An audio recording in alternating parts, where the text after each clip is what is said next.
The November wind cut across the Dakota plains like a blade, carrying with it the promise of a harsh winter.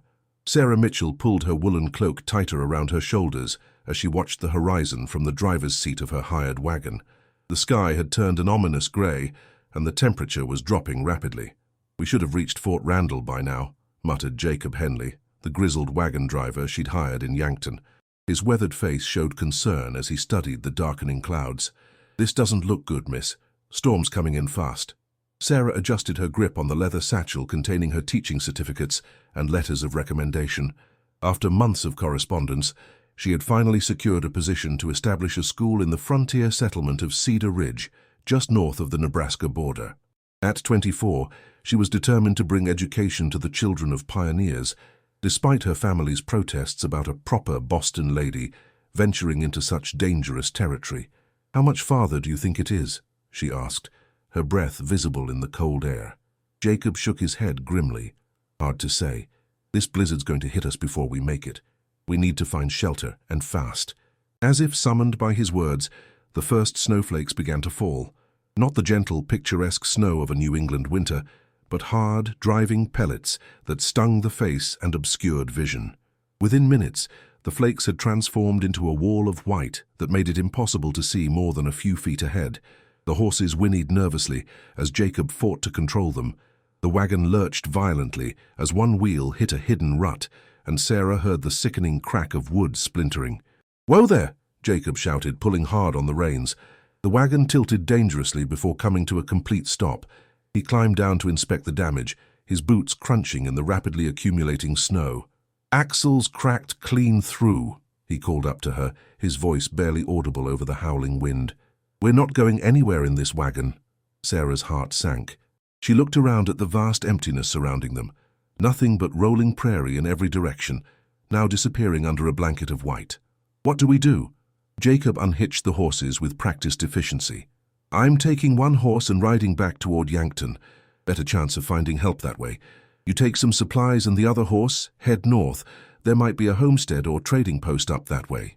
"But I don't know how to—" "You learn fast or you don't make it," Jacob said bluntly, securing a pack to her horse's saddle. "Follow the North Star if you can see it. Don't stop moving or you'll freeze. And whatever you do, don't let that horse get away from you." Before Sarah could protest further, Jacob had mounted his horse and disappeared into the white void, leaving her alone with a stamping, nervous mare and the growing fury of the Dakota blizzard. Sarah had never been truly alone in her life. In Boston, she had been surrounded by family, servants, and the constant bustle of city life. Now, as she struggled to mount the unfamiliar horse with her heavy skirts and traveling bags, the silence between wind gusts was deafening. The horse, sensing her inexperience, tossed its head and stepped sideways. Sarah gripped the saddle horn with white knuckles, her fashionable riding gloves offering little protection against the cold. The leather reins felt foreign in her hands as she tried to remember the few riding lessons she'd taken in Boston's controlled environment. "Easy, girl," she whispered, her voice shaking from both cold and fear. "We need to help each other." She urged the horse forward into the storm, squinting against the driving snow. The wind seemed to come from all directions at once, disorienting her completely. Within an hour, she had lost all sense of direction. The cold was seeping through her wool coat and wool-lined boots, and her fingers were becoming numb despite her gloves. The horse stumbled frequently in the deepening snow, and Sarah could feel its strength beginning to fail. Her own body was shutting down from the cold. Her thoughts were becoming sluggish, and she found herself swaying in the saddle. As darkness fell, the temperature plummeted further. Sarah's eyelashes were frosted with ice, and each breath burned her lungs. The horse finally stopped moving altogether, standing with its head down and sides heaving. "Please," Sarah whispered to the animal, to God, to anyone who might be listening, "please don't let us die out here." But the horse wouldn't move. With the last of her strength, Sarah slid from the saddle and tried to lead the animal forward on foot. Her legs gave out after only a few steps, and she collapsed face first into the snow, the horse's reins slipping from her frozen fingers. As consciousness began to fade, Sarah's last thought was of her students in Cedar Ridge, children she would never teach, dreams that would die with her in this frozen wasteland. The wind continued to howl around her motionless form as the snow began to cover her like a burial shroud. Erste Jahre Tavam Chapter 2, The Chief's Decision. The blizzard had raged for 3 days, keeping the Lakota hunting party confined to their temporary shelter in a grove of cottonwoods along the creek. Chief Akecheta stood at the entrance of the brush lean-to, watching the storm finally begin to subside. At 38, he carried the weight of leadership with quiet dignity, his weathered face reflecting years of difficult decisions made for the survival of his people. "The storm passes, father," said his daughter Ayana, joining him at the shelter's opening. At 19, she possessed her mother's grace and her father's sharp intelligence, moving with the fluid confidence of someone completely at home in the natural world. Akecheta nodded, studying the landscape that had been transformed by the storm. "We will scout for game before returning to the village. The people will need fresh meat after being confined for so long." The hunting party, 6 experienced warriors, prepared quickly and efficiently. They had traveled far from their winter village to track a herd of elk that had been moving south ahead of the storm. Now, with the weather clearing, they could continue their hunt. As they rode across the snow-covered prairie, Ayana spotted something unusual near a cluster of bare-branched trees. "Father, look there," she said, pointing to a dark shape partially buried in a snowdrift. The warriors approached cautiously. What they found was a scene that spoke of tragedy: a lone horse standing nearby, still saddled but riderless, and the still form of a woman nearly covered by snow. Akecheta dismounted and knelt beside the unconscious figure. He brushed snow from her face, revealing pale skin tinged blue with cold. Her breathing was so shallow it was barely detectable, but she was alive. "Wasiku," muttered one of the warriors, using the Lakota word for white person. "We should leave her. Her people bring nothing but trouble. She will die," Ayana said, her voice filled with compassion. Akecheta studied the woman's face. She was young, perhaps close to his daughter's age, and her clothing marked her as someone of education and means. Not a typical frontier settler, her hands, though frozen, were soft and uncalloused, suggesting a life far from the hardships of the plains. "Her people have taken our lands, killed our buffalo, broken every treaty," said another warrior, his voice bitter with years of grievances. "Why should we show mercy when they have shown us none?" The chief remained silent for a long moment, feeling the weight of his warriors' eyes upon him. He understood their anger, had felt it himself countless times as he watched his people's world shrink with each passing season. The woman's presence here was likely connected to the ongoing encroachment of white settlers into what remained of Lakota territory. But as he looked at her still form, he saw not the face of an enemy, but simply a human being in desperate need.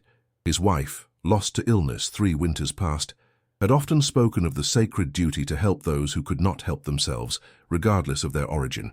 "We are not them," Akecheta said finally, his voice carrying the quiet authority that had made him a respected leader.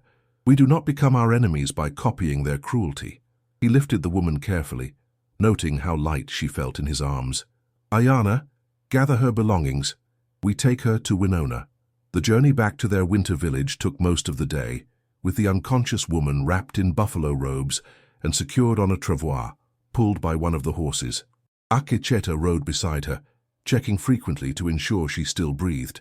As they approached the village, a collection of sturdy lodges arranged along a sheltered valley beside a partially frozen stream, people emerged to see what the hunting party had brought back. Murmurs of surprise and concern rippled through the gathering crowd when they saw the pale-skinned woman. Winona, the tribal healer, was a woman of 60 winters, whose knowledge of medicine and herbs was renowned throughout the region. She took one look at the unconscious woman and immediately began issuing orders. "Bring her to my lodge, quickly now, before the cold claims her completely," she said, her voice brooking no argument. "Ayana, I will need hot stones, broth, and my medicine bundle." Inside Winona's lodge, which was warm and fragrant with dried herbs, they laid the woman on soft furs near the central fire. Winona worked with practiced efficiency, removing the woman's wet clothing and wrapping her in warm robes. She examined her patient's hands and feet for frostbite, applied healing salves to the affected areas, and prepared a mixture of herbs to strengthen her heart and circulation. "Will she live?"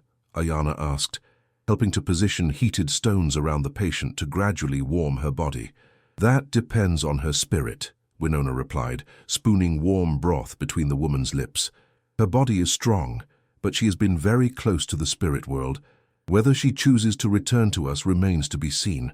Outside the lodge, Akecheta faced questions from other tribal members.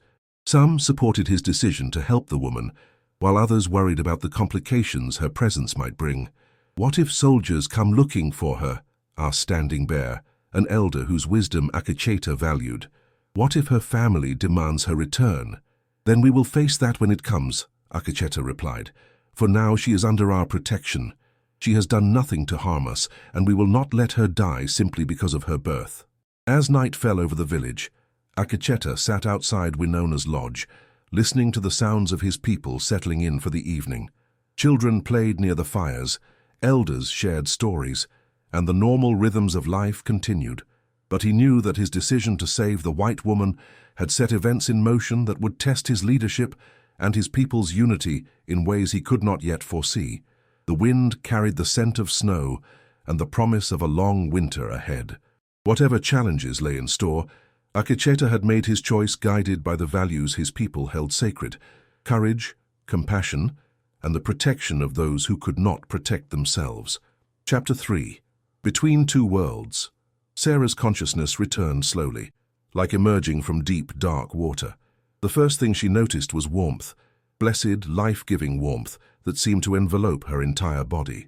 The second was the unfamiliar sounds around her, voices speaking in a language she didn't recognize, the crackling of a fire, and the soft rustle of movement. When she finally managed to open her eyes, she found herself staring up at the curved interior of what appeared to be a large tent made of animal hides. Sunlight filtered through the entrance, casting dancing shadows on the walls decorated with painted symbols and hanging bundles of dried plants. "You have returned to us," said a gentle voice in accented English. Sarah turned her head slowly and saw an elderly Native American woman sitting beside her, grinding something in a wooden bowl. The woman's face was deeply lined but kind, her silver-streaked hair braided with small beads and feathers. Fear shot through Sarah as the reality of her situation became clear. She was in an Indian village, surrounded by people she had been taught to fear since childhood. Stories of raids, kidnappings, and massacres flooded her mind, and she instinctively tried to sit up and back away. "Peace, child," the woman said, placing a gentle but firm hand on Sarah's shoulder. "You are safe here. I am Winona, healer of this band. You nearly crossed over to the spirit world, but your body has chosen to fight. Where am I?" Sarah's voice came out as barely a whisper, her throat raw and dry. "You are in the winter village of Chief Akacheta's people," Winona explained, offering Sarah a cup of warm, herb-scented liquid. "Drink this. It will help restore your strength." Sarah hesitated, her Boston upbringing warring with her desperate thirst. In the end, necessity won, and she accepted the cup with trembling hands. The liquid was bitter but warming, and she could feel it spreading strength through her weakened body. "How long have I been here?" she asked. 4 days. Your spirit wandered far during the fever, but Ayana has been with you, singing you back to this world." As if summoned by her name, a young Native American woman entered the lodge carrying an armload of firewood. She was strikingly beautiful, with intelligent dark eyes and an air of quiet confidence that reminded Sarah of the accomplished young women she had known in Boston's social circles, though everything else about her was completely foreign. "You are awake," Ayana said in careful English, setting down the wood and approaching with a warm smile. "This is good. Winona was beginning to worry that your spirit preferred the dream world to this one." Sarah studied the two women, trying to reconcile what she saw with everything she had been taught about savage Indians. These women showed her nothing but kindness and care, yet she had been raised on stories of their people's supposed cruelty and barbarism. "Why are you helping me?" Sarah asked, the question emerging before she could stop herself. Winona and Ayana exchanged a look that seemed to communicate volumes. It was Ayana who answered. "My father, Chief Akacheta, found you dying in the snow. He could have left you there. Many of his warriors advised him to do so, but he chose to bring you here to give you the chance to live." "Your father is the chief?" Sarah asked, noting how Ayana's bearing suddenly made more sense. "Yes, and his decision to save you has not been without cost. Some in our village question the wisdom of helping a white woman when your people have shown us little kindness in return." The weight of this revelation settled heavily on Sarah's shoulders. She was not just a rescued traveler, but a political complication that threatened the harmony of the very people who had saved her life. Over the following days, as her strength gradually returned, Sarah began to observe the rhythms of village life. From her position in Winona's lodge, She could see children playing games in the snow, women working together to prepare food and maintain their homes, and men returning from hunting expeditions. It was orderly, peaceful, and remarkably similar to the community life she had known in Boston, though expressed in completely different ways. Ayanna became her primary link to understanding this world. The young woman spoke English well, having learned it from traders and missionaries, and she seemed genuinely curious about Sarah's background. "You were traveling alone?" Ayanna asked one afternoon as she helped Sarah sit up to eat some stew made from venison and wild roots. "This is not common for women of your people." "I was going to establish a school," Sarah explained, finding it easier to talk as her strength returned, "in a settlement called Cedar Ridge. I'm a teacher." Ayanna's eyes lit up with interest. "You teach children to read the talking leaves, the marks that carry words?" "Yes, among other things. Reading, writing, arithmetic, history, geography." Sarah paused, studying Ayanna's face. "You seem very interested in learning." "Knowledge is power," Ayanna said simply. "My people have always valued wisdom, but the world is changing. The old ways of knowing may not be enough for what is coming." Their conversations revealed a young woman of remarkable intelligence and insight. Ayanna spoke of the pressures facing her people, the shrinking of their traditional lands, the disappearance of the buffalo herds, the increasing presence of soldiers and settlers. She understood perhaps better than many of the adults in her village that adaptation would be necessary for survival. "Your father must be very proud of you," Sarah said one evening as they watched the sun set through the lodge entrance. Ayanna's expression grew thoughtful. "He worries. The burden of leadership is heavy, and the choices become more difficult each season. Some of our people want to fight the changes, to resist until death. Others believe we must find ways to live alongside the new world that is coming. My father tries to find a path that honors both our traditions and our survival." "And what do you believe?" "I believe that wisdom comes from understanding both worlds," Ayanna said quietly. "Perhaps that is why the spirits brought you to us, to help us learn what we need to know to survive in the world your people are creating." That night, as Sarah lay on her bed of furs listening to the sounds of the village settling into sleep, she reflected on how dramatically her perspective had shifted in just a few days. The people she had been taught to fear had shown her nothing but kindness and compassion. They had complex social structures, deep spiritual beliefs, and faced the same fundamental challenges of family, community, and survival that she had known in Boston. Yet she also understood that her presence here was precarious. She was alive because of one man's decision to show mercy, but that decision had consequences that rippled through the entire community. The question that haunted her as she drifted off to sleep was what would happen when she was strong enough to leave, and whether she would even want to go. Chapter 4. Lessons in Trust. On her 8th day in the village, Sarah was finally strong enough to venture outside Winona's lodge. Wrapped in a warm buffalo robe and supported by Ayanna, she stepped into the crisp morning air and got her first clear view of the Lakota winter village. The settlement was larger than she had imagined, with nearly 40 lodges arranged in a rough circle around a central area where the community gathered. Children played in the snow, while their mothers worked on various tasks, some tending to cooking fires, others working with leather and beadwork. The scene was peaceful and domestic, far removed from the war-painted raiders of her imagination. But Sarah's appearance caused an immediate stir. Conversation stopped, children ceased their games, and all eyes turned toward the white woman walking among them. The reactions varied. Some faces showed curiosity, others suspicion, and a few displayed outright hostility. "They stare because you are the first of your people to enter our village as a guest rather than a threat," Ayanna explained quietly. "Give them time to see who you truly are." Chief Akacheta emerged from a large lodge at the center of the village. In the daylight, Sarah could see him clearly for the first time since her rescue. He was tall and imposing, with graying hair braided with beads and feathers, but his face showed intelligence and compassion rather than the savage cruelty she had been taught to expect from Indian chiefs. He approached them with measured steps, his presence commanding immediate respect from everyone in the vicinity. When he spoke to Ayanna in their native language, his voice was deep and authoritative, yet gentle when addressing his daughter.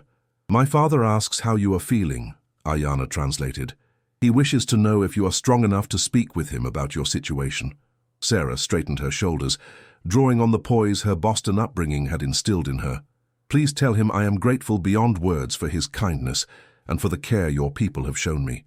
I would be honored to speak with him, Ayana translated, and Sarah saw something that might have been approval flicker across the chief's features. He gestured toward his lodge, and they followed him inside. The chief's lodge was spacious and well-appointed, with painted symbols covering the walls and various ceremonial objects displayed with obvious reverence. A small fire burned in the center, and comfortable seating was arranged around it on thick buffalo robes.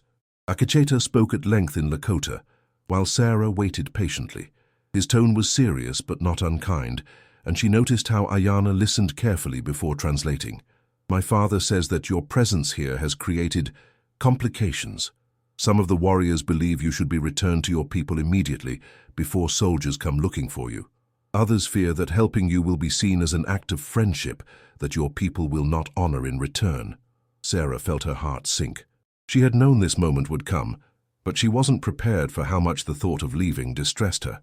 In just over a week, she had begun to see these people not as the enemy, but as individuals with their own hopes, fears, and struggles. What does the chief believe should be done? She asked. Ayana translated the question, and Akecheta's response was lengthy and thoughtful. He says that you were brought to us by the storm spirits for a reason that is not yet clear. You have shown respect for our ways and gratitude for our help, but winter is long, and your continued presence will test the unity of our people. He asks what you would choose to do if the decision were yours alone. Sarah considered her words carefully. Everything she said now would affect not only her own fate, but potentially the safety and harmony of the people who had saved her life. Please tell the chief that I understand the difficult position my presence has created. I never intended to bring trouble to his people. She paused, gathering her courage. In my world, I was traveling to teach children, to help them learn skills they would need to survive and prosper. If there is any way I could be useful here, any way I could repay the debt I owe for my life, I would gladly do so. But if my presence threatens the peace of the village, I will leave as soon as I am able. As Ayana translated her words, Sarah watched the chief's face carefully. His expression revealed nothing, but she sensed he was weighing her response with the same careful consideration he would give any important decision affecting his people. The conversation was interrupted by the arrival of a warrior Sarah hadn't seen before.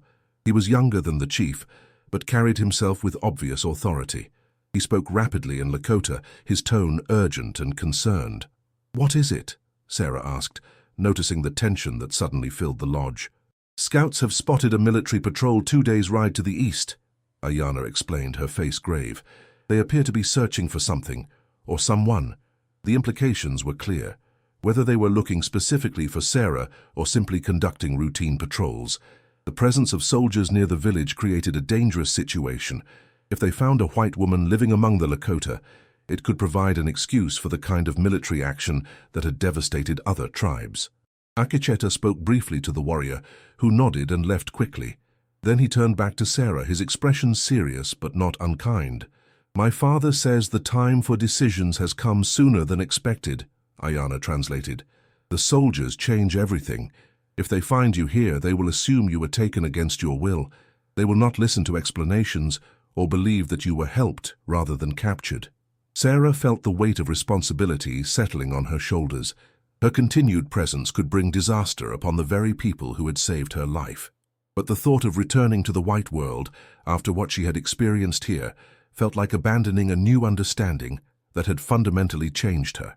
"There may be another way," she said slowly, an idea forming in her mind. "What if I met the soldiers away from the village?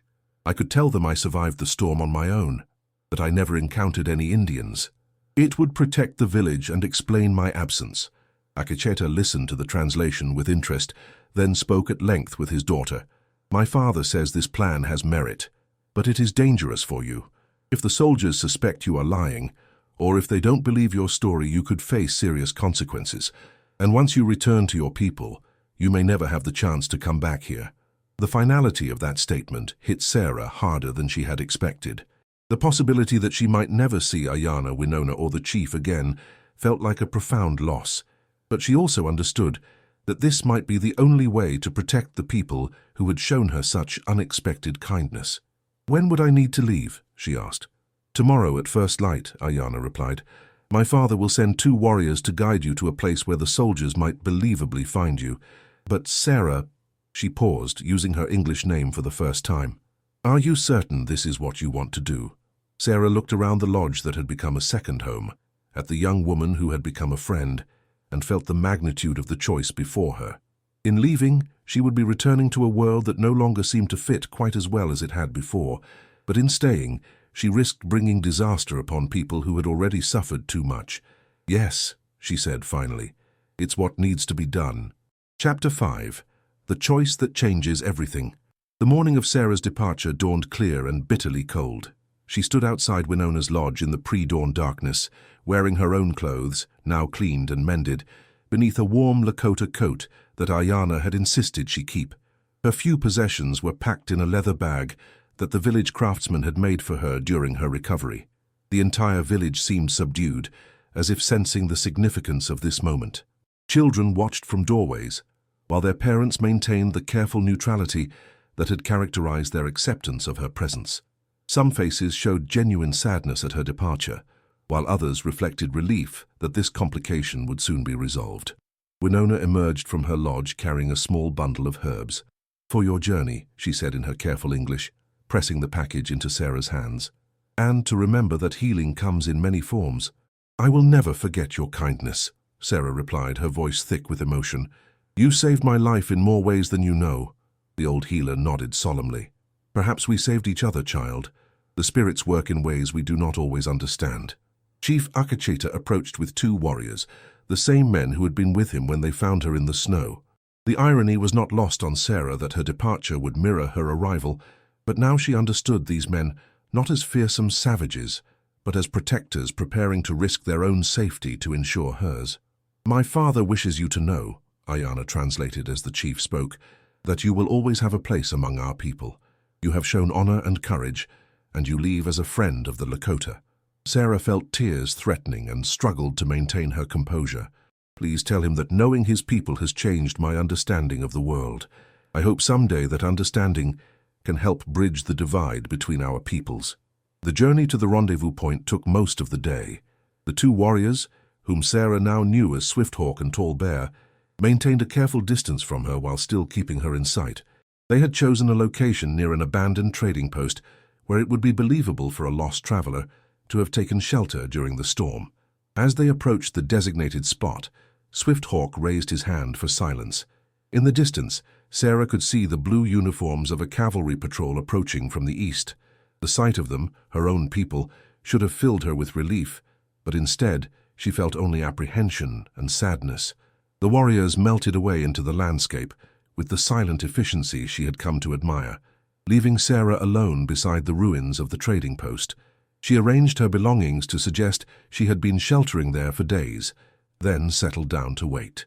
The patrol consisted of a lieutenant and 6 enlisted men, their horses picking their way carefully through the snow. When they spotted her, their reaction was immediate. Shouts of surprise, rapid orders, and the thunder of hoofbeats as they spurred their mounts forward. "Ma'am, are you all right?"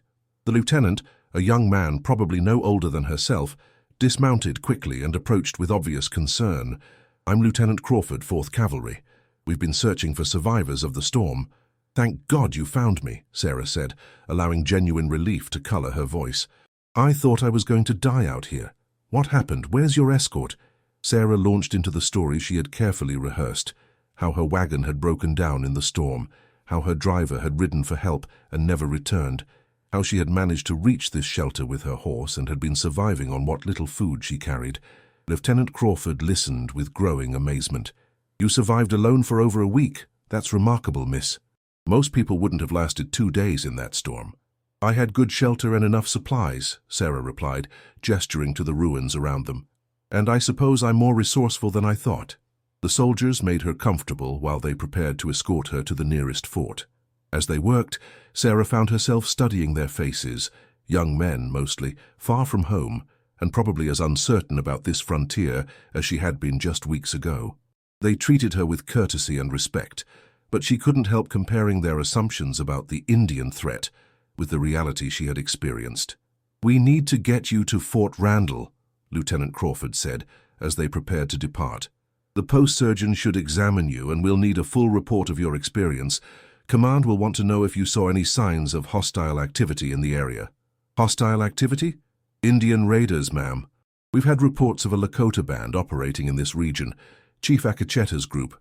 They're considered dangerous. If you had encountered them—" He shook his head grimly. "Well, let's just say you're very fortunate they didn't find you." Sarah felt a chill that had nothing to do with the winter air. The disconnect between the man she knew, who had risked his standing with his own people to save her life, and the dangerous chief described by the lieutenant, was staggering. She realized with growing clarity that this fundamental misunderstanding was at the root of the tragic conflicts playing out across the frontier. The journey to Fort Randall took 2 days, during which Sarah listened to the soldiers' casual conversation about Indian raids, military campaigns, and the inevitability of clearing the plains for civilization. Each word reinforced her understanding of how impossible it would be to explain what she had truly experienced without putting Akacheta and his people in mortal danger. At the fort, she was examined by the post surgeon, debriefed by the commanding officer, and generally treated as a minor miracle. A refined Eastern woman who had survived alone in the wilderness. Her story was accepted without question, partly because it confirmed their assumptions about the superior resilience of civilized people, and partly because the alternative was too disturbing to contemplate. 3 weeks later, Sarah found herself in the settlement of Cedar Ridge, finally taking up the teaching position that had brought her west. The school was a simple one-room building, but it represented the fulfillment of her original dream. She threw herself into her work with renewed dedication, but found that her experience with the Lakota had fundamentally changed her approach to education.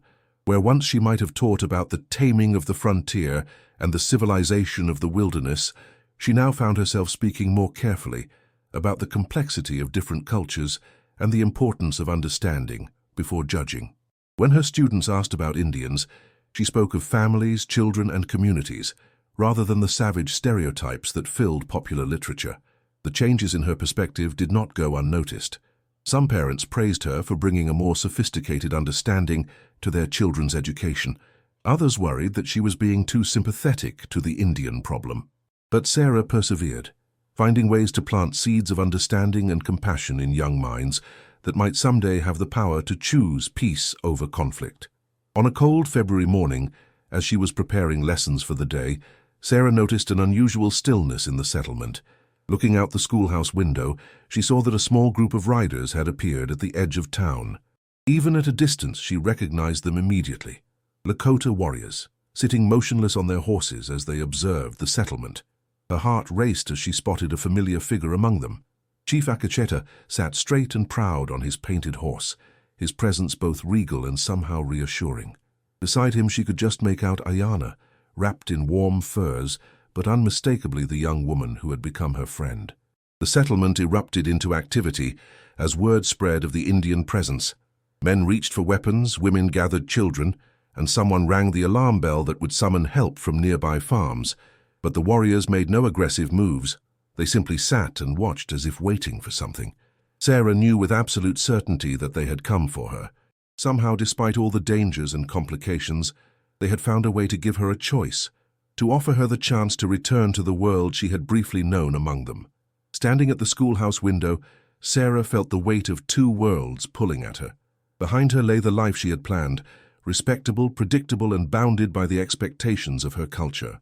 Ahead lay the unknown, a chance to live between worlds, to perhaps help build understanding between peoples who desperately needed to find a way to coexist.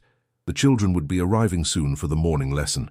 The parents who trusted her with their children's education would expect her to be there. But in that moment, looking at the still figures on the horizon, Sarah realized that her most important lesson might be the one she was about to teach about courage, choice, and the willingness to step beyond the boundaries that others had drawn. She reached for her coat, her hands steady despite the magnitude of the decision she was making. Whatever came next, she would face it with the strength she had discovered in herself during those transformative days in a Lakota village, the strength to choose understanding over fear, compassion over prejudice, and hope over the hatred that seemed to divide her world. As she stepped out into the morning air, Sarah knew that her real education was just beginning.